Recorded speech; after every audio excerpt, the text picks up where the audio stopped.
Hi, do your little bit of good wherever you are. It's those little bits of good put together that overwhelm the world. Today is 23rd of July 2021. Let us have a quick discussion of all these important topics. Rapid जी के yesterday questions के answers हैं। झारखंड का है ये Santhal dance form. Panaji capital है गोवा की। It is situated on the banks of river Mandovi. Badminton के लिए है ये सुदिरमन कप। काठमांडू नेपाल में है South Asian Association for Regional Cooperation का हेडक्वार्टर। एग्स के प्रोडक्शन के लिए है सिल्वर रिवॉल्यूशन और शूटिंग में चैंपियन है मिस्टर जीतू राय। आज के सवाल है, where is the world anti doping agency वाडा हेडक्वार्टर्ड? अक्षय ऊर्जा दिवस कब ऑब्जर्व करते हैं? ये काफी न्यूज में था अभी। Who is the current governor of Madhya Pradesh? अभी बहुत सारे गवर्नर्स चेंज हुए हैं सर्टेन स्टेट्स के। Banter blitz cup is associated with which sports and which country successfully test fired this zircon hypersonic cruise missile? Special Marriage Act is very important. It was passed in which year? So these are 6 questions for today. Vocabulary है judicious. Judicious मतलब आप बहुत good judgement है, good sense है when you are dealing with certain things and using some money और resources. Having, showing और done with good judgement और sense. Reluctant है मतलब अनविलिंग है, हेजिटेंट है, डिसइंक्लाइंड है। ग्रीवेंस, जैसे ग्रीवेंस रिड्रेसल ऑफिसर होता है कंप्लेंट्स के लिए। अ रियल और imagine cause for complaint especially unfair treatment, grievance redressal. Staggering losses हुए हैं because of lockdown, मतलब deeply shocking and astonishing. Braved by this storm, braved storm मतलब endure किया है, सहन किया है, face किया है unpleasant conditions और behavior को बिना डरे, without showing fear. So these are some vocabulary words. If you come across any other important word, write down that word along with its meaning in the comment section down below. आज के topics हैं, आज हम देखते हैं faster, higher, stronger, Tokyo Olympics 2021. Parliament paralysed है over Pegasus farm laws. This is heavy traffic. Then limits of cooperation. Supreme court ने coop amendments जो थे कोऑपरेटिव्स के लिए 97th अमेंडमेंट 2012 उसके कुछ सेक्शंस को क्वाश कर दिया है. Will get to know. In search of gold, जैसे आखिरी हॉकी में ओलंपिक्स मिला था 1980, हम गोल्ड क्यों नहीं जीत पाते हैं? Will have a talk. ये कुछ ओलंपिक के मैस्कट्स हैं. Then this is curriculum framework जो बनाना है एजुकेशन पॉलिसी में, उसका डायरेक्शन क्या होना चाहिए. This is e commerce rules, making decision under stress. President elect of UNGA आज प्राइम मिनिस्टर से मिलेंगे और ये इंपॉर्टेंट टॉपिक है micro plastics. Then this is children orphan by कोविड-19 policy, RBI and bitcoin. World के बेस्ट एथलीट्स असेंबल हो रहे हैं on sports grandest stage. Flashback भी देखेंगे अभी तक के ओलंपिक्स का. देन दिस इज जलपान इन जापान और ये कुछ प्रमुख जल परियोजना है. सीसेट के solutions and certain questions. So we are going to talk about all these important topics in next about 35 to 40 minutes. Our reference material is this The Hindu and this is Indian Express. Both are Delhi edition. See, ये front page है the Hindu का. पहली जो important news है वो है Tokyo Olympics. Faster, higher, stronger, ये motto रहा है ओलंपिक्स का. टोक्यो का अभी जो ओलंपिक्स है ये पहले 2020 में होना था, कोविड के कारण पोस्टपोन हो गया. तो अब जाके ये 2021 में जो ओलंपिक्स है वो स्टार्ट हो रहा है. अगस्त 8 तक ये ओलंपिक्स चलेगा. ये जापान की कैपिटल टोक्यो में हो रहा है, टोक्यो ओलंपिक्स. और ये पहली बार नहीं है, 1964 में भी टोक्यो में एक बार पहले ओलंपिक्स हो चुका है. इस बार का जो ओलंपिक्स है, जैसे उसमें जो मेडल्स हैं वो भी रिसाइकल्ड इलेक्ट्रॉनिक वेस्ट से इन्होंने फोर्ज किए हैं, क्राफ्ट किए हैं. तो इससे मैसेज क्या आता है, जैसे ई वेस्ट है, रिड्यूस, रीयूज एंड रिसाइकल. तो मैसेज जो आता है वो आता है सस्टेनेबिलिटी का. तो 339 स्पोर्टिंग इवेंट्स होंगी, 33 डिसिप्लिन्स है, 11,200 एथलीट्स हैं, 42 वेन्यूज है और 120 इंडियंस इसमें पार्टिसिपेट करेंगे. इस बार कुछ नए स्पोर्ट्स भी हैं जैसे कि कराटे, स्केटबोर्डिंग, स्पोर्ट क्लाइंबिंग और सर्फिंग. और यहाँ का जो जैसे नेशनल गेम है this baseball and all, have a look, वो भी इंक्लूड हो रहा है। Then athletes 206 national Olympic committee, refugee Olympic team, तो ये सारे कंटिजेंट यहाँ पे पार्टिसिपेट करेंगे।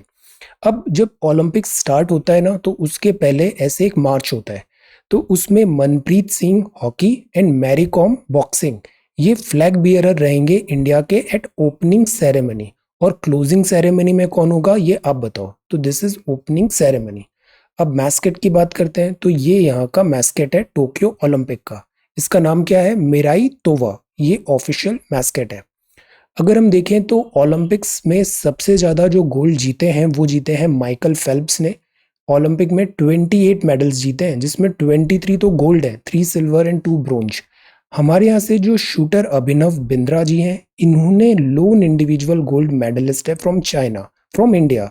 और ये किस ओलंपिक में इन्होंने ये गोल्ड मेडल जीता था? Answer, this gold medal in shooting, individual में। बाकी टीम स्पोर्ट में तो हॉकी वगैरह में हमने जीता है, but individual gold medallist is mister Abhinav Bindra. तो ये तो हुआ टोक्यो ओलंपिक का ब्रीफ। अभी इस पे एक एडिटोरियल भी है और लास्ट स्पोर्ट्स सेक्शन में और थोड़ी बात करेंगे, इसकी हिस्ट्री ट्रेस करेंगे।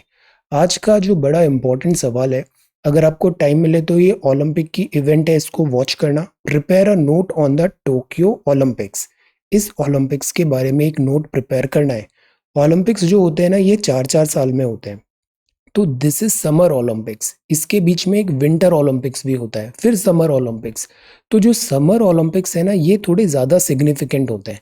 So prepare a note on the Tokyo Olympics, discuss its significance in the modern times. Modern times, इसका सिग्निफिकेंस क्या है? जैसे स्पोर्ट्स जो होता है, ये बहुत सारी अच्छी एक्टिविटीज़, गुड क्वालिटीज़ लाता है। देन अभी इतना वर्ड डिफ़िकल्टी फेस कर रहा है, तो स्पोर्ट एक अच्छा मोटिवेशन हो सकता है, एक नया एंथुजियाज्म आएगा। बट कोविड का थ्रेट भी है। इकोनॉमी एंगल करिए, सोशियोलॉजी एंगल करिए, एशिया का एंगल बात करिए, इंडिया का एंगल बात करिए, there are so many angles. उसके सिग्निफिकेंस बताइए मॉडर्न टाइम्स में टोक्यो ओलंपिक्स का। This is a very significant event. So this is faster, higher and stronger. Then ये जो न्यूज़ है, सेकेंड न्यूज़ है, this is about Pegasus. Pegasus हमें पता है क्या है? Pegasus software. अब बहुत डिटेल में पेगासस में नहीं जाना है, आउट ऑफ सिलेबस है ये सारी चीज़ें। What we should be knowing about, parliament का रोल क्या होना चाहिए। हमारे यहाँ पार्लियामेंट में क्या होता है कि कोई भी ऐसे मुद्दे आते हैं, ये धरना देने लग जाते हैं, और फिर जो इनका काम है debate, discussion, arguments, points, logics, वो यहाँ पे देखने को नहीं मिलते। वरना जब पार्लियामेंट्री फॉर्म ऑफ गवर्नमेंट बनी थी, तो ये सोचा गया था कि ये यहाँ पे स्पीचेस देंगे, जो भी बात कहनी है ये सिविलाइज्ड मैनर में यहाँ पे पॉइंट्स रखेंगे, हाउस ऑर्डर पे रहेगा। जैसे you are against with this Pegasus in surveillance thing, so instead of doing this entropy, इनको यहाँ पे वैलिड पॉइंट्स रखने चाहिए, ताकि हम भी उनको देख के सीखें कि अच्छा ये एंगल भी होता है डेमोक्रेसी का। मतलब एजुकेटेड डिबेट होनी चाहिए बजाय दिस के। House in disorder, opposition member protesting in the Rajya Sabha on Thursday. तो जब भी हम पार्लियामेंट की ये बात करते हैं ना, इनएफिशिएंसी क्यों आती है, उसका एक प्राइमरी रीजन यही होता है कि पार्लियामेंट का जो काम है कि वहां पे डिबेट हो, आप वैलिड पॉइंट्स रखो, लॉज रखो, आर्ग्यूमेंट्स रखो, केसेस रखो, वर्ल्ड केस स्टडी के आप पॉइंट्स रखो कि दूसरे कंट्रीज में कैसा चल रहा है, क्या बेस्ट प्रैक्टिसेस है, और जो प्रॉब्लम्स हैं उसके क्या सॉल्यूशंस भी हो सकते हैं। They can present this solution. तो discussion, debate, logic, argument, facts, ये सारी चीज़ें होनी चाहिए बजाय नॉइज़ के। अदरवाइज क्या होता है, ये पूरा सेशन अभी वॉश आउट हो जाएगा। वैसे भी कोविड का थ्रेट है, कोई डिस्कशन होगा नहीं, इससे काम तो रुकते नहीं है। फिर जो होते हैं बिल्स होते हैं, वो बिना डिस्कशन के ही पास मान लिए जाते हैं। तो this defeats the entire process of parliament form of government. तो ये बात है form laws and Pegasus. Similarly form laws में भी present points, you are in favor or you are in against, present points instead of this making noise. अब जैसे Israel panel है to review NSO, ये एनएसओ जो वहाँ की agency है जिसका पेगासस सॉफ्टवेयर है, उस पर भी रिव्यू होगा। लेट्स वेट एंड वॉच यहाँ पे क्या डेवलपमेंट होता है। सो this is the front page of the Hindu. अब ये नेक्स्ट है फार्मर्स पार्लियामेंट, ये जंतर मंतर में प्रोटेस्ट चल रहा है। डीयू कंडक्ट करेगा एग्जाम एब्सेंट स्टूडेंट्स के लिए। अब ये बड़ी इंपॉर्टेंट न्यूज़ है। दिस इज, एक तो हैवी ड्राइवर्स होते हैं और फिर ये होता है एक हैवी ट्रैफिक। ये जो सीन है इंडिया में रोड्स में अक्सर देखने को मिलता है, जिसे motorist wait for to make headway while travelling through the outskirts of Delhi. अब सी, ये जो पिक्चर है ना, ये बड़ा सारे सवाल उठाती है हमारे यहाँ रोड ट्रांसपोर्टेशन सेफ्टी के बारे में, रोड सेफ्टी एंड सिक्योरिटी में। अब सी, एनिमल्स जो हैं उनके राइट्स हैं। हमारे यहाँ अक्सर स्ट्रे एनिमल्स को अक्सर शहर में भी देखना, इनसाइड सिटी भी काउज, बफेलोज, डॉग्स, कैट्स, ऐसे कुछ भी आ जाएगा अचानक रोड पे। तो जो स्ट्रे एनिमल्स हैं, स्ट्रे एनिमल्स के लिए भी एक पॉलिसी होनी चाहिए। इनका जो भी ऑनर है उसकी भी अकाउंटेबिलिटी इंश्योर करना ज़रूरी है। और जो स्ट्रे एनिमल्स हैं इनके लिए भी एक प्रॉपर जो इनके हाउसेज होते हैं स्ट्रे एनिमल को रखने के लिए, वहाँ पर इनको लेके जाए, बजाय उनको रोड पर ऐसे खुला छोड़ने का। सॉल्यूशन क्या हो सकता है, आप बताओ सॉल्यूशन क्या हो सकता है? Because this problem is there. अब शहर से बाहर निकलोगे अचानक स्ट्रे एनिमल्स आ जाएंगे, या फिर ग्रुप में भी ऐसे एनिमल्स आ रहे हैं, तो इससे ना एक्सीडेंट्स बहुत होते हैं। हैवी स्पीड से आ रही है गाड़ी और एक्सीडेंट हो जाएगा, तो इसमें रिस्पॉन्सिबिलिटी किसकी है? एनिमल का लाइफ लॉस होगा तो वो भी बुरी बात है, ह्यूमन का लाइफ लॉस होगा तो वो भी बुरी बात है। द पॉइंट इज इस एक्सीडेंट प्रोन थिंग को हमें अवॉइड कैसे करना है। और हाईवेज है, नियर बाय विलेजेस है, this scene is very very common. So develop a solution, develop a view point, what could be the solution for this traffic menace, especially by these animals. Then this is the next one. ये next है oxygen scarcity, then opposition, और ये editorial है limits of cooperation. अब सी, हम regular हैं तो 21 या 20 को ही 2-3 दिन पहले ही हमने देखा सुप्रीम कोर्ट ने एक जजमेंट पास किया जो कोऑपरेटिव्स हैं, कोऑपरेटिव्स के लिए जो अमेंडमेंट आया था 97th कॉन्स्टिट्यूशनल अमेंडमेंट एक्ट 2012, जो पार्ट 9 भी इंट्रोड्यूस किया था कॉन्स्टिट्यूशन में, उसके कुछ सेक्शंस को सुप्रीम कोर्ट ने यहाँ पे खारिज कर दिया। पार्ट 9 भी आया था जिसने इंट्रोड्यूस किया था CAA 97th, और उसमें लिखा था कि जो कोऑपरेटिव्स होते हैं वो कैसे रन होंगे, क्या प्रोविजन होगा, उससे रिलेटेड फीचर्स एंड पॉलिसीज। अब सुप्रीम कोर्ट ने ये बोला कि जो कोऑपरेटिव्स हैं, कोऑपरेटिव्स तो स्टेट सब्जेक्ट होना चाहिए, तो इसमें सेंटर गवर्नमेंट क्यों अपने लॉज यहाँ पे ला रही है? अब कोऑपरेटिव्स भी दो टाइप के हो सकते हैं। एक हो सकता है स्टेट कोऑपरेटिव, जो एक किसी राज्य में ही स्थित है, जैसे हरियाणा का कोऑपरेटिव है तो वो केवल हरियाणा में ही काम कर रहा है, तो वहां पे जो हरियाणा की स्टेट गवर्नमेंट है वो लॉज फ्रेम करेगी। अब कोई इंटर स्टेट कोऑपरेटिव है जो पैन इंडिया वर्क कर रहा है, तो वहां सेंट्रल गवर्नमेंट वर्क कर सकती है। तो सुप्रीम कोर्ट ने ये बोला कि पार्ट 9B 97 CAA के जो कोऑपरेटिव के मेंशंस है, तो जो विद इन स्टेट वाले कोऑपरेटिव्स के मेंशंस है उसको खारिज करो, और जो इंटर स्टेट है उसमें सेंट्रल गवर्नमेंट के लॉज लग सकते हैं। रिफॉर्म्स ज़रूरी है कोऑपरेटिव सेक्टर में, बट रिफॉर्म्स नहीं आने चाहिए at the cost of federal principle, because India is a quasi federal country. हमारे यहाँ सेंटर है, यूनियन गवर्नमेंट है, तो साथ ही साथ स्टेट गवर्नमेंट भी है, और स्टेट गवर्नमेंट की भी खुद अपनी एक आइडेंटिटी है। दैट इज वाई हमारे यहाँ रिटन कॉन्स्टिट्यूशन है। रिटन कॉन्स्टिट्यूशन मतलब federal feature. Division of power के लिए है 7th शेड्यूल, मतलब फेडरल फीचर। जैसे स्टेट लिस्ट, इस पे भी आपने सवाल तैयार किया अभी 2-3 दिन पहले, स्टेट लिस्ट, सेंट्रल लिस्ट और this union list. So the point is, इसमें जो यूनियन है वो स्टेट सब्जेक्ट में इंटरवीन नहीं होना चाहिए। तो वर्डिक्ट ने ये बताया अमिड स्टेट्स फेयर कि यूनियन मिनिस्ट्री ऑफ कोऑपरेशन जो नया बन रहा है, क्या ये स्टेट्स को डिप्राइव कर देगा उनके उनके पावर्स से? जस्टिस नरीमन ने कहा, court held that cooperative society comes under the exclusive legislative power of state legislature. तो सेंटर का यहाँ पे लॉ कैसे होगा? वेल इंटेंशन्ड एफर्ट्स जो होते हैं towards reforms can not be eight the cost of quasi federal principles underlying the constitution. ये जो क्वाजी फेडरल वर्ड हम अक्सर यूज करते हैं, ये किसने सजेस्ट किया था? Answer, quasi federal. क्योंकि इंडिया एक यूनिक एग्जाम्पल है, यहाँ पे यूनियन फीचर भी है और फेडरल फीचर भी है, तो इसीलिए इसको क्वाजी फेडरल बताया गया था। अब मल्टी स्टेट कोऑपरेटिव सोसाइटी तो वैलिड रहेगी, बट एक स्टेट की है वो नॉट वैलिड रहेगी, ये अभी कोर्ट का जजमेंट आया। Certain kinds of amendments constitution में होते हैं, पार्ट 20 आर्टिकल 368।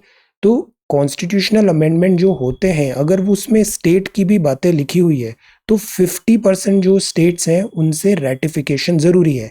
आज की डेट में इंडिया में कितने स्टेट्स हैं और कितने यूटीज़ हैं? आंसर तो ratification by 50% of the state legislature. जितने भी स्टेट्स हैं अगर आधे स्टेट्स ने ओके बोल दिया मतलब लॉ इज पास्ड। तो रेटिफिकेशन बाय 50% ऑफ स्टेट नहीं हुआ था इस पार्ट 9B में, तो जो ये कुछ प्रोविजन है वो खारिज हो गए। तो ये रिक्वायर्ड है। क्वाजी फेडरल फीचर्स जो हैं कॉन्स्टिट्यूशन के, इसको चेरिश करना बहुत ज़रूरी है। अब पार्ट 9B में क्या आया था? Article 243ZH to 243ZT significantly and substantially impacted state legislature का exclusive legislative power on cooperative, जो कि स्टेट लिस्ट के आर्टिकल 32 लिस्ट नंबर 32 पे मेंशन है, स्टेट लिस्ट के आइटम नंबर 32 में मेंशन है। तो कोर्ट ने ये बोला 243ZI makes it clear state ही वहां पे लॉ बना सकती है, रेगुलेशन बना सकती है। तो दैट इज वाई जो 97 CAA के कुछ प्रोविजंस है वन स्टेट कोऑपरेटिव्स के, वो नॉट वैलिड रहेंगे। ओके, तो अब ये न्यूज़ हमने पहले देखा था, अब इस पे आया लीड आर्टिकल तो एडिटोरियल। तो this is a very good strategy. News जो भी होती है ना वो ऐसे नहीं पढ़ना चाहिए कि बस एक वीडियो में देखा और वो न्यूज़ कंप्लीट हो गई। नो, यूजुअली जो न्यूज़ होती है वो ग्रेजुअली ग्रो होती है। पहले न्यूज़ आई, अब ये भी कोई फाइनल न्यूज़ नहीं है, अभी इसमें और फॉलो अप आएंगे। First we get to know about what is union, this ministry of cooperative announce हुआ, फिर इसके फीचर्स देखे, अभी कोर्ट का जजमेंट देखा, एडिटोरियल में बोला कि ये क्यों quasi federal features of constitution के अगेंस्ट है। So this should be the way forward. इससे जो न्यूज़ हम देखते हैं करंट अफेयर वो वेल सेटल्ड होलिस्टिक वे में डेवलप होता है। Okay, understanding. तो ये लिमिट्स ऑफ कोऑपरेशन है। इसका आर्ग्यूमेंट यही है कि ये क्वाजी फेडरल फीचर्स जो हैं स्टेट के, कंट्री के, वो इसमें मेंशन नहीं हो रहे हैं। ओके, तो जजमेंट ने यही कहा है कि क्वाजी फेडरल फीचर्स को हमें मेंटेन करना ज़रूरी है। अब ये इन सर्च ऑफ गोल्ड है। सी, इंडिया इतना बड़ा कंट्री है तो उसके अकॉर्डिंगली मेडल्स क्यों नहीं आते? 1964 में जापान में ओलंपिक्स हुआ, 2021 में अब सेकेंड टाइम हो रहा है। 1896 से ये मॉडर्न ओलंपिक्स स्टार्ट हुए थे। ओलंपिक गेम्स जो है ये ग्रेटेस्ट स्पोर्टिंग इवेंट माना जाता है फैंस एंड एथलीट्स अलाइक। इसके ये 5 रिंग है, Europe blue, Africa black, America red, Asia yellow and Australia green. India की बात करें तो हमने 1900 से इसमें पार्टिसिपेशन स्टार्ट कर दिया, तो अभी कितने 120 साल हो गए हैं और मेडल आए केवल 28।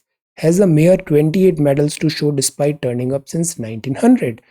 तो बात यह है कि हम एथलीट्स क्यों नहीं प्रिपेयर कर पा रहे जो जीत पाए वर्ल्ड लेवल के कॉम्पिटिटिव इवेंट्स में।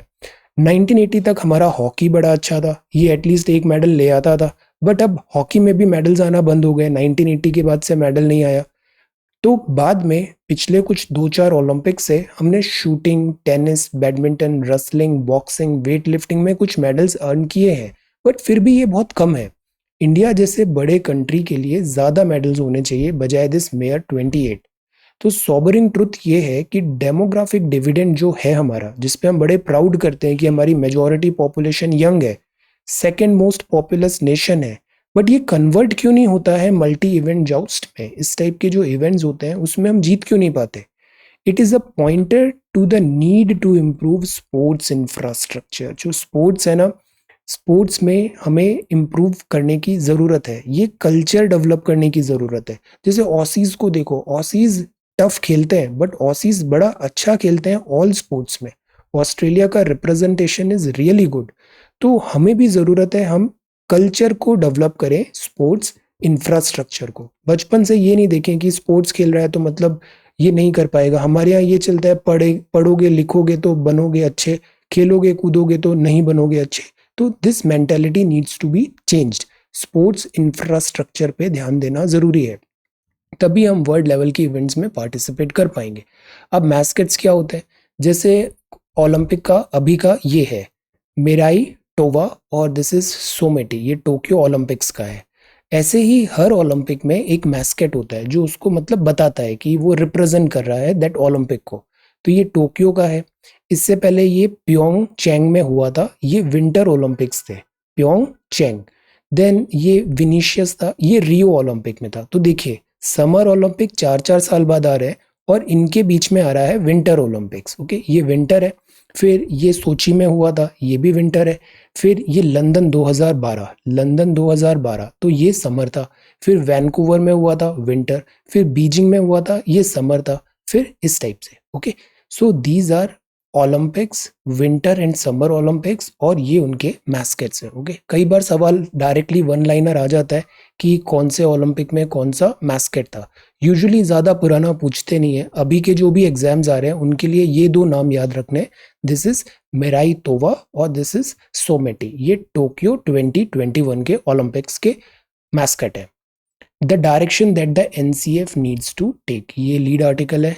This is about curriculum, education में क्या पढ़ाया जाए, कैसे पढ़ाया जाए, कंटेंट क्या हो, फ्रेमवर्क क्या हो, उनका असेसमेंट क्या हो, ये बहुत ज़रूरी है। Shaping a national curriculum framework, national education policy जो अभी नई आई है, केवल इसके नैरो पर्सपेक्टिव में देखेंगे तो वो शॉर्ट साइटेडनेस होगी। सी, फ्रेमवर्क रेडी करने के लिए सबसे ज़्यादा ज़रूरी होता है डेटा, कि हम लोगों से पूछें, स्टेक होल्डर से पूछें उनका क्या एस्पायरेशन है, उनकी क्या डिमांड्स है, प्रॉब्लम्स क्या आ रही हैं, चैलेंजेस क्या आ रही है। तो इसके लिए एनसीईआरटी ने एड्रेस किया है स्टेट लेवल के दिस बॉडीज को कि आप क्विजेस करो, सर्वे करो, और जो स्टेक होल्डर्स हैं एजुकेशन से रिलेटेड, चाहे वो टीचर्स हो, स्टूडेंट्स हो, पेरेंट्स हो, इंडस्ट्री, मैसिव डेटा कलेक्ट करके उस डेटा की हेल्प से पॉलिसी फ्रेमवर्क डिजाइन करें। बट द पॉइंट इज, कई बार सर्वे और क्विज होते हैं तो ये होते ही बायस्ड है। सवाल ऐसा पूछा जाता है कि उसका केवल एक जैसा ही आंसर आपसे निकलेगा, तो वो भी बायस हो सकता है। सो द पॉइंट इज, इससे जो डेटा आएगा वो कई बार एक्यूरेट नहीं होता है, वर्बोसिटी ज्यादा हो जाती है, क्लीश जार्गन्स यूज कर रहे हैं, तो जो क्लियर कट मैसेजिंग होती है, प्रैक्टिकल यूटिलिटी उसकी आती नहीं है। तो ये फ्लॉ है सच टाइप ऑफ एक्सरसाइज में। National curriculum framework for school education अभी आ रहा है, और ये ब्रॉडली बेस्ड है, दिस नेशनल एजुकेशन पॉलिसी की जो थीम्स एंड इथोस हैं उसको फॉलो करेगा। The point is, the purpose of surveys public opinion is to create a consensus. Survey से क्या होता है कि आपने कंसेंसस बनाया, सब लोग ये चाहते हैं, और उससे क्या होता है, एजुकेशन सिस्टम में डिलीवरी बेटर होती है और डेमोक्रेटिक वैल्यूज भी चेरिश होती है। हमको ज़रूरी है कि जो पुराने फाइंडिंग्स हुए थे, जैसे पुराने फाइंडिंग के लिए एक सेकेंडरी एजुकेशन कमीशन रिपोर्ट आई थी और एक Zakir Hussain basic national education report आई थी, इन दोनों को भी हम, इनसे भी क्लूज लें, इनसे भी पॉइंट्स लें, पॉइंटर्स लें कि हम कैसे फ्रेमवर्क डिज़ाइन करें। जैसे एजुकेशन में हम देख रहे हैं लर्निंग आउटकम्स हैं वो कॉम्प्रोमाइज़ हो रहे हैं। जैसे बच्चे कहने को तो स्कूल पास कर लेते हैं, बट उनको जैसे ही एक पैराग्राफ दे दो, डिफिकल्ट सा पैराग्राफ दे दो, उसका पढ़ के मतलब समझाओ, वो कुछ समझा नहीं पाएंगे। उनको बोल दिया जाए कि 1-2 मिनट का ये स्पीच आप बोल के बताओ फॉर्मल लैंग्वेज में, वो बोल नहीं पाएंगे। अरिथमेटिक में क्लास 10th लेवल का जो प्रॉब्लम है वो सॉल्व नहीं कर पाएंगे। सो ये क्या बताता है कि हमारी जो पेडागॉगी है, लर्निंग आउटकम है, वो कॉम्प्रोमाइज हुआ है। कहीं ना कहीं हमारा जो सिस्टम है, एजुकेशन सिस्टम है, उसमें फ्लॉज है। दैट इज वाई कहने को तो एग्जाम पास कर लेते हैं, बट वो रियल टाइम जो स्किल्स होती है, रियल लाइफ स्किल्स होती है, उसमें फेल हो जाते हैं। तो the point is, this entire process, stakeholders का ओपिनियन, कॉन्फिडेंस एंड कंसेंसस लेना जरूरी है। और जो सर्वे और क्विज हो उसमें भी जरूरी हो कि प्रैक्टिकल यूटिलिटी पे हम ज्यादा फोकस करें, वर्बोसिटी नहीं होनी चाहिए, अननेसेसरी जार्गन्स भी नहीं होने चाहिए। Will the new e commerce rules really favours consumers? अब बिफोर दैट ये है diminishing status of the Chinese worker. अभी 100 साल हो गए हैं कम्युनिस्ट पार्टी ऑफ चाइना को, बट अब जो चाइना है ना, ये वो चाइना नहीं है जो 1921 में ये पार्टी बनी थी तब का चाइना था। अब चाइना में भी ह्यूमन राइट्स वायलेशन बहुत ज़्यादा है। Then things are changing. New e commerce rules really favours consumer. अब ये बात है कि जून में union ministry of consumer affairs, food and public distribution एक कंज्यूमर प्रोटेक्शन एक्ट 2019 लेके आई। कंज्यूमर कौन होते हैं? हमने जैसे कोई सर्विस लिया, सर्विस के लिए हमने पैसे दिए, बट जो सर्विस आई या गुड आया वो उस क्वालिटी का है नहीं, उस स्टैंडर्ड का है नहीं। तो एज अ कंज्यूमर हमको कुछ सेफगार्ड होना चाहिए ना, जहां हम जाके कंप्लेन कर पाए, हमारे जो ग्रीवेंसेस हैं उसका रिड्रेसल हो। बहुत सारी कंपनीज हैं, वो इतने ज़्यादा पैसे आ गए उनके पास, इतनी ज़्यादा मोनोपोली हो गई है कि वो डिक्टेट करने लग गए टर्म्स को। तो इससे तो मोनोपोली हो जाएगी, नया कॉम्पिटिटर कोई जनरेट करने ही नहीं देंगे ये। तो उसमें भी कंज्यूमर हैं वो डिप्राइव हो रहे हैं इनोवेशन से, कंज्यूमर डिप्राइव हो रहे हैं चॉइसेस से, और कंज्यूमर का यहाँ पे मैनिपुलेशन हो रहा है, उनको गुमराह किया जा रहा है, मैनिपुलेशन हो रहा है। तो इसलिए कंज्यूमर प्रोटेक्शन एक्ट 2019 जरूरी है। इसमें अपॉइंटमेंट होता है चीफ कॉम्प्लायंस ऑफिसर का, रेसिडेंट ग्रीवेंस ऑफिसर का। अगर लाइबिलिटी रजिस्ट्रेशन ई कॉमर्स वगैरह में जो हो रहा है, फ्लैश सेल्स होती है, इन सब चीज़ों पे चेक लगाने की ज़रूरत है। जैसे फ्लैश सेल्स होती है उसमें कहते हैं कि ये मोबाइल केवल 7,000 रुपये में मिल जाएगा, बट उस मोबाइल की कितने यूनिट अवेलेबल है ये नहीं बताएंगे। हो सकता है वहाँ पे केवल एक यूनिट ही अवेलेबल है। तो टेक्निकली इनका स्टेटमेंट तो करेक्ट हो गया कि 7,000 रुपये में ये एक मोबाइल सेल करेंगे, और वो कर भी देंगे। जब तक कंज्यूमर उसको क्लिक करेगा वो आउट ऑफ स्टॉक हो जाएगा। तो इससे कितने फायदे हुए इन्होंने, इन्होंने क्या किया, एक तो पब्लिसिटी गेन कर लिया कि 7,000 में आईफोन दे रहे हैं, लेकिन फ्री पब्लिसिटी मिल गई, हाइप हो गया, बट एक्चुअली में किसी को वो प्रोडक्ट मिला नहीं मिला। तो ये फ्लैश सेल्स जो है ये रॉन्ग पॉलिसीज है, ये अनफेयर प्रैक्टिसेस है। सेकंड, ये इतना डीप डिस्काउंट्स देते हैं तो जो ब्रिक एंड मोर्टार वाले जो हैं वो इससे कॉम्पीट ही नहीं कर पाते। ये दो, इनके पास इतना पैसा है कि 2-3 साल तक नुकसान में भी रहेंगे तो इनका कुछ नहीं होना है। बट 2-3 साल तक अगर ब्रिक मोर्टार वाला शॉप है वो लॉस में रहेगा तो उसका तो दुकान ही बंद हो जाएगा। तो इससे इन्होंने क्या किया, कंपटीशन एलिमिनेट कर दिया। तो ये ऐसे बहुत सारे टैक्टिक्स हैं जो अनफेयर है। इसलिए गवर्नमेंट लाती है ई कॉमर्स रूल्स। सारे गुड्स एंड सर्विसेज में है ये। अब सारे गुड्स एंड सर्विसेज में है तो ये तो एक बहुत बड़ा बास्केट हो गया, इसमें लॉज ओवरलैप भी होंगे। जैसे अमेजोन फ्लिपकार्ट है, ये आपका डेटा भी रखते हैं, इन्होंने आपका पेमेंट वगैरह भी चालू कर दिया तो आपकी पेमेंट प्रोफाइल भी इन्हें पता है। डिस्काउंट्स देने के बहाने ये एनकरेज करते हैं कि आप अपना कार्ड डिटेल्स यूपीआई वगैरह सब इनसे शेयर करो। तो the point is this is too much of goods and services. तो इसमें जो जुडिशरी है, जुरिस्डिक्शन है, वो ओवरलैप होगा, किसी एक डिपार्टमेंट का काम नहीं होगा। डेटा के लिए आईटी चाहिए होगी, लॉजिस्टिक्स के लिए दूसरा चाहिए होगा, लेबर के लिए दूसरा चाहिए होगा, देन फिर फाइनेंस के लिए इनकी इनकमिंग एंड फंडिंग जो है उस पर नज़र रखनी पड़ेगी। So there is lot of overlapping jurisdiction, और ये प्रोसेस बहुत कॉम्प्लिकेटेड है, और जो चीज़ ज़्यादा कॉम्प्लिकेट होती है वो फिर चलती नहीं है। The rules are largely trying to push the government's make in India. हम ये भी एम्फेसाइज कर रहे हैं कि फॉरेन इंपोर्ट से ज़्यादा मेक इन इंडिया पे हम एम्फेसाइज करें, और जो स्मॉल प्लेयर है, स्मॉलर प्लेयर्स है, एमएसएमई है, इनको एनकरेज करें। सो द पॉइंट इज ये पॉलिसी ऑन पेपर तो बहुत अच्छी लग रही है, बट अब देखते हैं ये डिलीवर करती है या नहीं करती है। बिकॉज हमेशा दो चीज़ होती है, स्टूडेंट भी दो टाइप के होते हैं। एक स्टूडेंट होते हैं जो बहुत पढ़ाई करते हैं, मेहनत करते हैं, बट वो कभी भी डिलीवर नहीं कर पाते, वो चोक करते हैं एग्जाम में। तो अगेन गवर्नमेंट की पॉलिसीज भी ऐसी होती है कि वो देखने में तो बहुत अच्छी होती है पर डिलीवर नहीं करती। तो इस चीज़ को भी एनकरेज करना है हमें कि वो डिलीवर करे। और स्टूडेंट्स में भी आप बहुत अच्छे से पढ़ रहे हो, फ्री माइंड से एग्जाम देने जाइए, और ज़्यादा स्ट्रेस मत लीजिए। इससे क्या होता है, परफॉर्मेंस डिप होता है। So you have to like deliver करना है यहाँ पे, ओके, डिलीवर करना है। जो आपने पढ़ा है उसको वहाँ पे रिप्रोड्यूस भी करो, और उसके लिए आपको रिवीजन करना बहुत ज़रूरी है। रिवीजन आप कितना ज़्यादा पढ़ते हैं इट डजेंट मैटर, जो पढ़ा है उसको कितने बार रिवाइज किया है वो ज़्यादा मैटर करता है एग्जाम में। Okay, so revision is very very important. जो एनसीईआरटीज़ हैं, स्टैंडर्ड बुक्स हैं, आपने खुद भी जो नोट्स बनाए हैं, उसको दिन में हमेशा जो भी पढ़ाई आप करते हो ना, उसको अराउंड 60-40 से रेशो बनाओ कि 60% नया पढ़ा है, 50-50 कर दो। 50% कुछ नया पढ़ा और 50% उसका रिवाइज भी किया। ओके, केवल पढ़ना नहीं, revision is also very important. Leaving Africa behind, Africa में केसेस बढ़ रहे हैं, डेल्टा वेरिएंट भी आ गया है, और इनके पास वैक्सीनेशन भी नहीं है। Making decisions under stress, now this is also one thing. जैसे अभी हमने देखा ना, अंडर स्ट्रेस वो परफॉर्म कर पा रहा है या नहीं।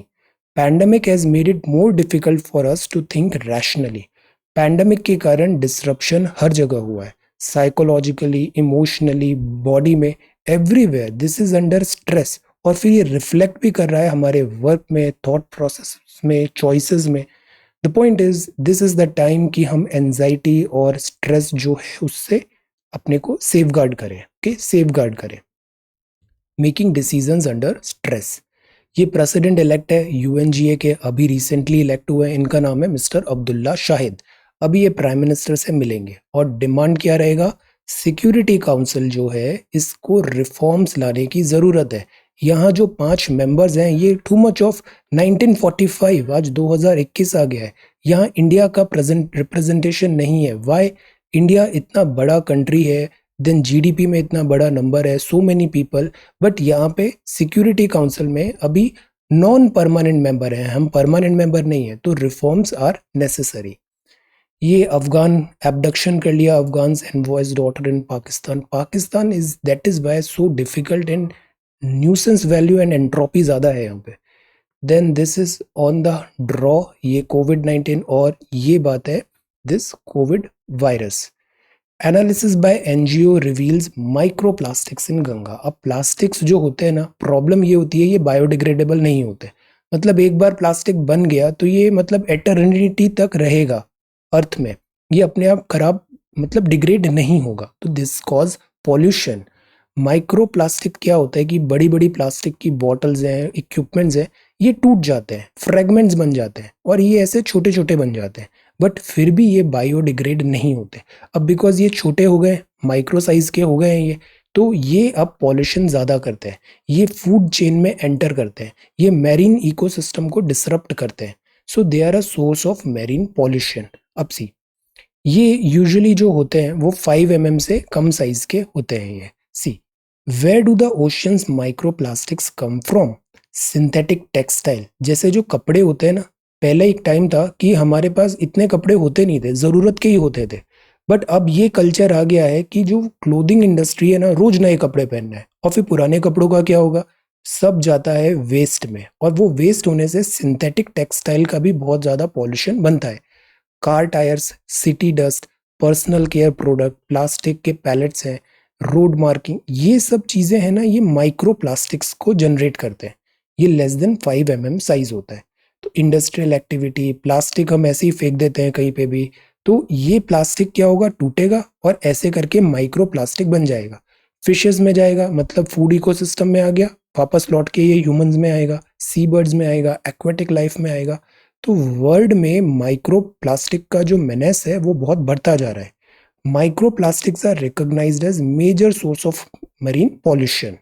अनट्रीटेड सीवेज होता है, जो शहरों से बिना ट्रीटमेंट के वो सीवेज सीधा जाके नदी में मिल जाता है। मैनी सिटीज में ऐसा हो रहा है, स्पेशली जो गंगा रिवर है, cities are very polluting. Then industrial waste आता है, रिलीजियस ऑफरिंग करते हैं हम, सब रिवर में डाल देते हैं, और रिवर का क्या होगा? Plastics pile pollutants into the river. फिर ये फ्लो होता है डेंसली पॉपुलेटेड सिटी में, प्लास्टिक्स जो है वो क्या होगा? अक्यूमुलेट होने लग जाएगा, डंप होगा, ब्रेक डाउन होगा, और वो बन जाएगा माइक्रो प्लास्टिक। रिवर फिर इसको ले जाके माउथ में, ओशियन में छोड़ देगी डाउन स्ट्रीम में। तो सारा जो कचरा है वो सीधा इन इन द एंड ओशियन में अक्यूमुलेट हो रहा है, और इससे फिर इनडायरेक्टली हमारा एग्जिस्टेंस सस्टेनेबिलिटी इम्पैक्ट होगा। एक्वेटिक लाइफ है सीवियरली इम्पैक्ट हुआ है। कोलैबोरेशन जरूरी है सारे स्टेक होल्डर्स का। तो दूसरा सवाल है आज का, what do you understand by the word microplastics? ये क्या होता है? Then prepare a note on water pollution, और इसके कारण वाटर पॉल्यूशन कैसे है। अब इसमें एज सच पूछा तो नहीं गया है कि सजेशंस क्या है, वे फॉरवर्ड क्या है, बट मेक अ हैबिट, हमेशा एक या जो 2-3 लाइन है ना, वो हमेशा वे फॉरवर्ड में आप कुछ सजेशंस भी बता दो। कुछ सजेशंस मतलब, वी नो मैरीन पॉल्यूशन है, माइक्रोप्लास्टिक बहुत बड़ी प्रॉब्लम है, बट हमारे पास ये सॉल्यूशन भी है। ये टेंडेंसी हमें रखनी है। तो माइक्रोप्लास्टिक क्या होता है, वाटर पॉल्यूशन के बारे में डिटेल में लिखिए कि पॉइंट सोर्सेज क्या क्या हो सकते हैं, वाटर पॉल्यूशन के लिए गवर्नमेंट की स्कीम्स, और make this also one habit कि जब भी इस टाइप के सवाल आते हैं ना, तो हर सवाल से रिलेटेड गवर्नमेंट का कोई प्रोग्राम है, कोई स्कीम है, एक ना एक लाइन आप जरूर अपना सेव रखो उस गवर्नमेंट की स्कीम या प्रोग्राम को बताने के लिए। आंसर में दिखना चाहिए। इससे ये लगेगा कि आपने करंट अफेयर्स को गवर्नमेंट के प्लान ऑफ एक्शन से लिंक किया है, और आपको बेटर नंबर मिलेंगे। तो एक तो हमें हमेशा कोई पॉजिटिव सॉल्यूशन जरूर बताना है, 1 या 2 लाइन में। दूसरा, हमें government schemes, government programme, government initiative जो है इंडियन गवर्नमेंट के या फिर ओवरऑल वर्ल्ड लेवल पे, आप लिंक करो उससे। Prepare a note on water pollution. इससे आपका आंसर जो होगा ना, वो यूनिक बनेगा, आपका आंसर इंडिविजुअल लगेगा कि आपका एफर्ट है, you will fetch better marks. Government portal for children orphan by कोविड-19। अब सी ये भी एक बहुत पेनफुल न्यूज़ है कि कोविड के कारण क्या हुआ, बहुत सारे जो बच्चे हैं ऑर्फन हो गए और उसके लिए ज़रूरी है कि इनका सिस्टमेटिक केयर हो, गवर्नमेंट बैक्ड एक प्रोसीजर हो। उसके लिए ये वेबसाइट लॉन्च हुई है www.pmcaresforchildren.in। ये ऑफिशियल यहाँ पे मेंशन किया है गवर्नमेंट ऑफ इंडिया ने। यहाँ पे citizens can share details to help child, और बाकी वो टोल फ्री नंबर तो हमें पता ही है। Then this is see support for orphan sees varying progress. They are so young and उनके मदर फादर दोनों यहाँ पे they lost both parents. So अब ज़रूरी है कि एज अ सोसाइटी गवर्नमेंट हम इनको इनके फ्यूचर को यहाँ पे कॉम्प्रोमाइज नहीं होने दें। This is the thing. अब there can't be parallel legal system Pegasus. अब आगे बढ़ते हैं। जो कोविड का दैट इज वाई जो नंबर है ना, ये एक्यूरेट देना ज़रूरी है कोविड-19 डेथ्स का। यहाँ पे भी कोर्ट ने एज सच कोई रिलीफ दिया नहीं है, ऑल दो कोर्ट मांग रही है। कोर्ट ने एक्सेप्ट किया है कि एस्पायरेंट्स का जो डिमांड है वो एकदम जेन्युइन है। जो लास्ट ईयर जब प्रीलिम्स हुआ अक्टूबर 4 2020, उस टाइम पे भी बहुत सारे स्टूडेंट्स कोविड से फाइट कर रहे थे। बहुत सारे जो थे एम्प्लॉयज़ थे, because many people simultaneously work करते हैं, वर्क भी कर रहे हैं और प्रिपरेशन भी कर रहे हैं। तो उनका सारा एनर्जी टाइम कोविड-19 से ही लड़ने में लग गया। गवर्नमेंट एम्प्लॉयज़ तो वो एग्ज़ाम की प्रिपरेशन नहीं कर पाए। इतने सारे जो डॉक्टर्स हैं, मेडिकोज हैं, वो अपनी ड्यूटी करे कि एग्ज़ाम के बारे में पढ़ें। तो ऑब्वियसली ये जो एग्ज़ाम हुआ था ये बहुत कॉम्प्रोमाइज्ड हुआ था।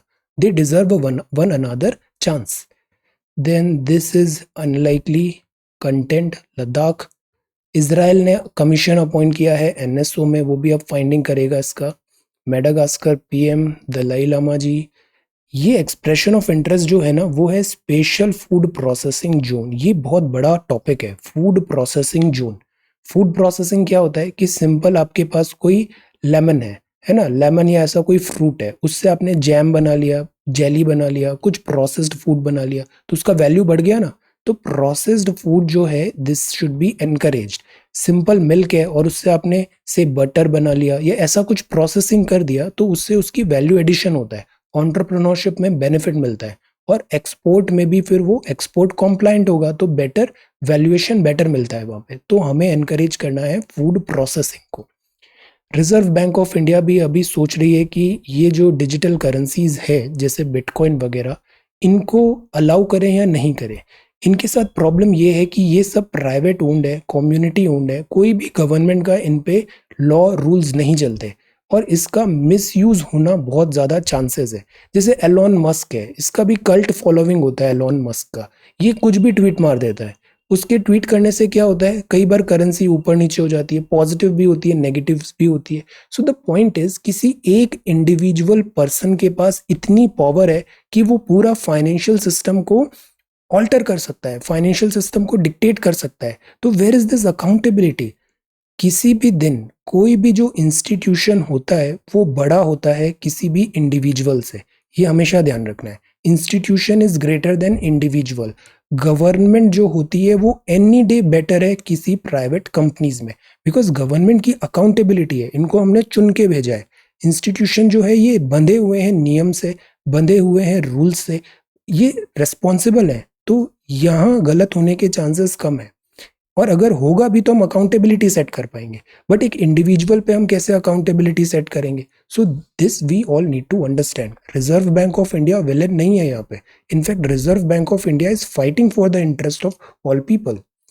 This is financial bids for air India likely by September 15। CCI ने अक्यूज किया अमेजोन को again hiding facts in deal for future unit. इसके भी अभी फाइनल रिजल्ट्स आए नहीं है, लेट्स वेट। एक बार पहले भी हमने टॉपिक देखा था फ्यूचर डील, रिलायंस खरीद रहा था और इससे पहले ही अमेजोन ने इसके साथ कुछ डील कर रखा था, तो उससे ये पूरा केओस क्रिएट हुआ। कैबिनेट लिफ्ट कर रहा है एफडीआई लिमिट, तो बीपीसीएल जो है जिसको बेचना चाहते हैं बेनिफिट होगा उसमें।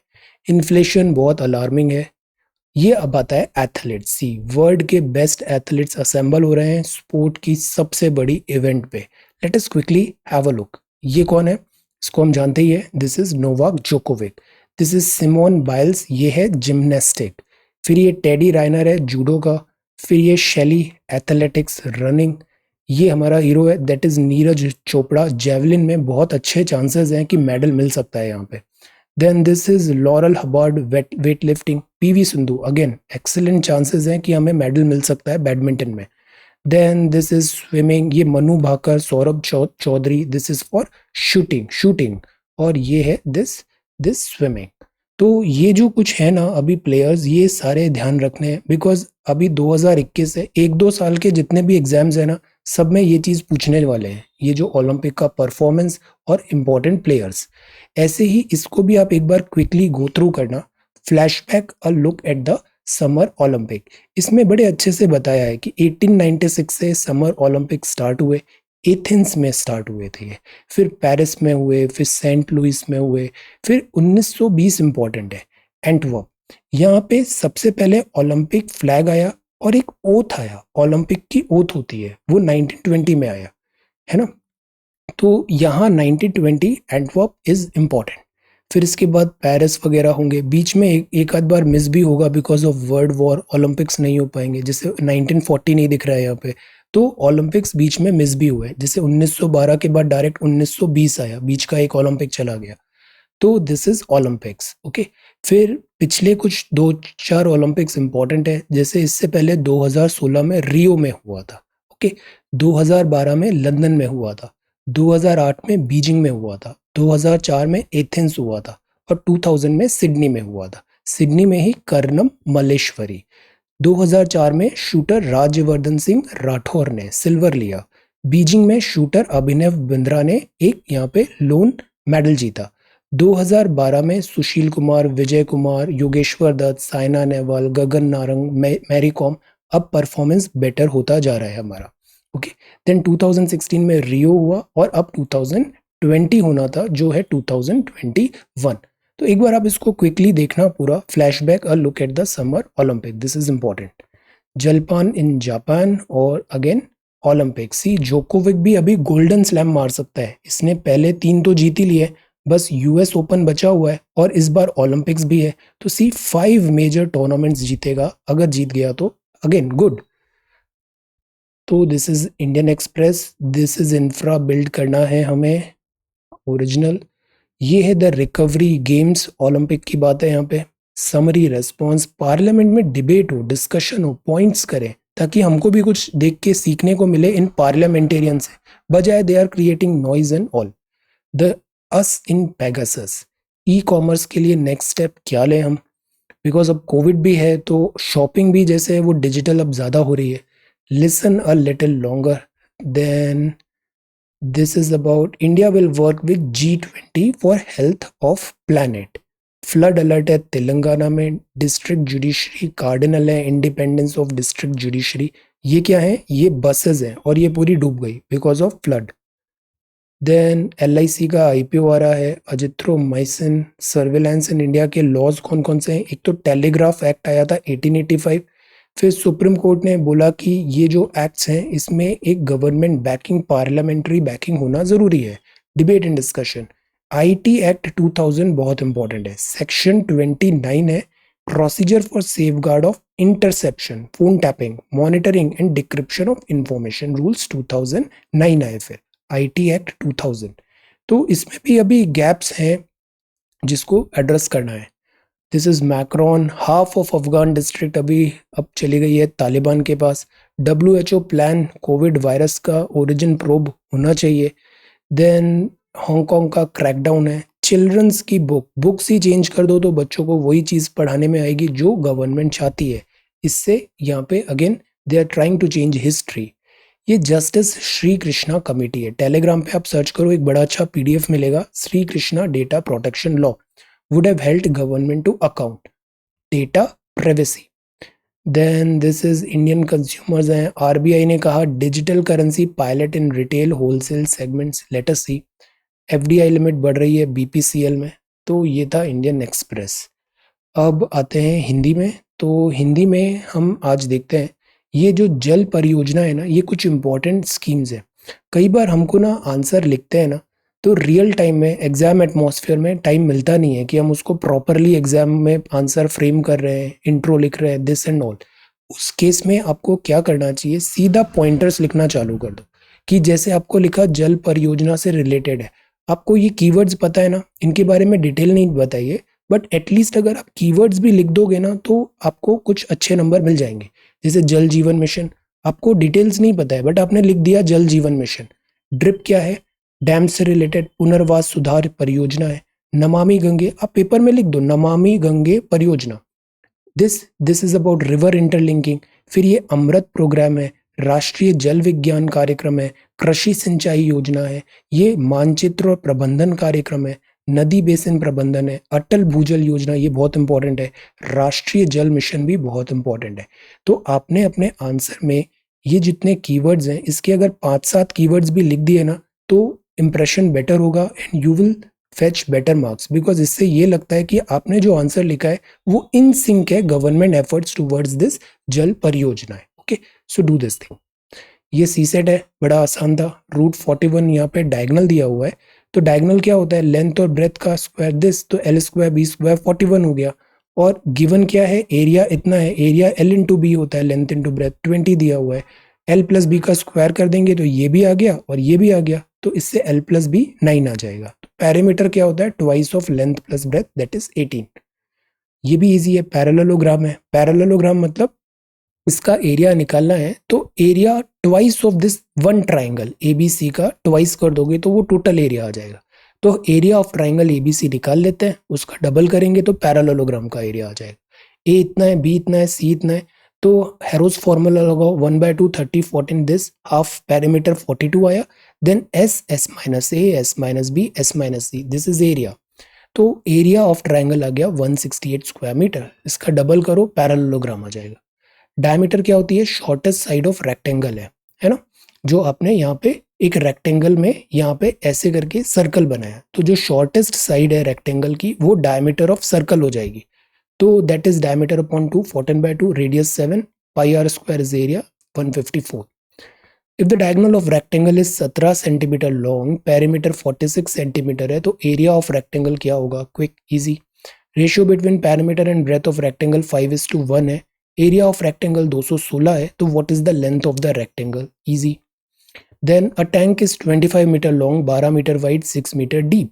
उसको प्लास्टर करना है, आप एरिया निकाल लो वॉल्स और बॉटम का, और एरिया की रेट को 75 पैसे से मल्टीप्लाई करो, you will get the answer. Okay, so these are 3 questions of C set for today. ये सॉल्यूशन है।